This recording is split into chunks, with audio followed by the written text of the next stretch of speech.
Olá, já imaginou ter acesso a uma fonte de recursos super valiosos para uma organização? Uma fonte que, olha, muita gente nem sabe que existe. A gente está falando das mercadorias apreendidas pela Receita Federal que podem ser doadas para dar aquele empurrão em causas sociais. Neste nosso guia, vamos desvendar o passo a passo completo para conseguir acessar esse verdadeiro tesouro. E para transformar essa chance em algo real, a gente criou uma espécie de mapa do tesouro com 6 etapas. Vamos desde aquela verificação inicial até as responsabilidades lá no final, transformando o que parece ser um processo bem complexo num plano de ação claro e direto. Vamos lá então? Primeiro de tudo, vamos entender o tamanho dessa oportunidade. Muitas vezes, a burocracia pode assustar um pouco, mas é fundamental olhar além dos formulários. O que está em jogo aqui é uma chance real de destravar recursos que podem, de verdade, transformar o alcance do trabalho de uma entidade.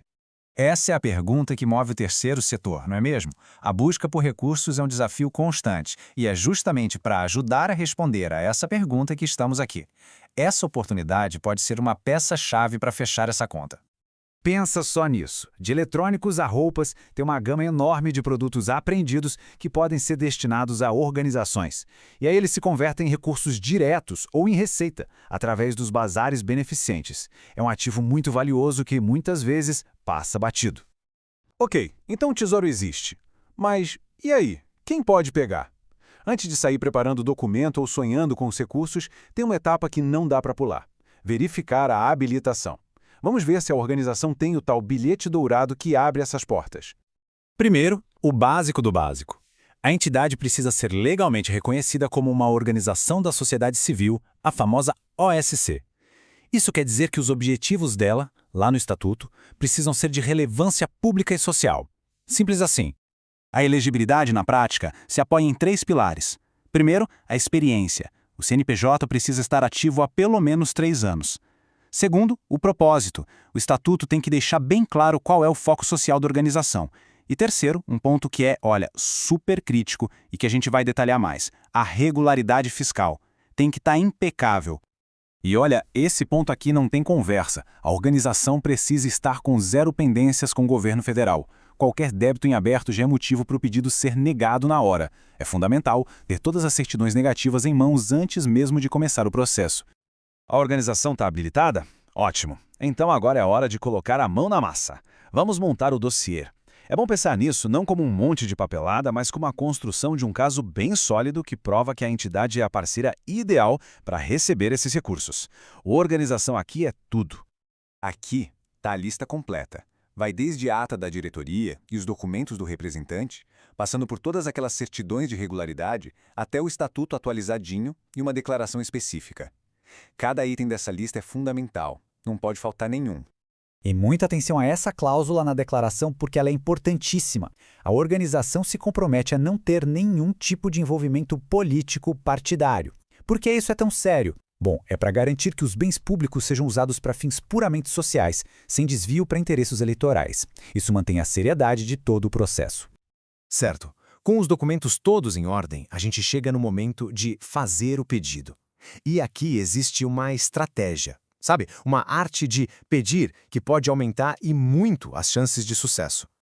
Essa é a grande questão, o pulo do gato. A Receita Federal não publica uma lista do tipo: olha, temos isso aqui para doar. Então como é que se faz um pedido que funciona nesse cenário?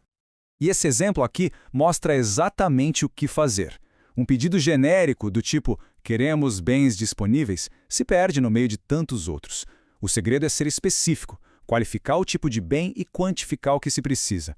Um pedido forte diz: solicitamos 50 smartphones e, melhor ainda, justifica o porquê. Tipo, para arrecadar fundos no nosso bazar anual que financia o projeto X. Agora, é importante alinhar as expectativas. A experiência prática mostra que, geralmente, as organizações recebem uma parte do valor que pediram, algo em torno de 10%. E por que isso? Porque a doação depende do que a Receita tem em estoque naquele momento, e não do pedido completo. O pedido foi aprovado. É hora de comemorar, né? Sim, com certeza. Mas também é hora de redobrar a atenção. Receber os bens não é o fim da linha. Na verdade, é o começo de uma nova fase, cheia de obrigações bem claras que vão garantir que essa parceria continue. A partir do momento do recebimento, a organização assume várias responsabilidades. A logística de ir buscar a mercadoria por conta da entidade. As vendas são restritas a pessoas físicas, para evitar concorrência desleal com o comércio local. O que não for vendido pode ser usado internamente e, o mais importante de tudo, a prestação de contas é obrigatória. E para facilitar, vamos resumir os 3 números mais importantes para se ter em mente. Existe um limite de venda de R$ 700 por CPF no bazar, o relatório de prestação de contas tem que ser entregue em até 1 ano e um novo pedido só pode ser feito depois de 2 anos. Manter tudo certinho é vital. Ufa, cobrimos bastante informação, né? Então agora vamos juntar todas as peças. Vamos visualizar a jornada inteira e transformar tudo que a gente aprendeu num roteiro prático para o sucesso da organização. Essa linha do tempo mostra o ciclo todo. Começa agora com essa verificação interna e a coleta de documentos. Depois vem a solicitação, a logística, o bazar e, finalmente, a prestação de contas, que já abre o caminho para o próximo ciclo em 2 anos. E para fechar, aqui vai a dica de ouro, aquela estratégia que pode colocar uma organização na frente de muitas outras.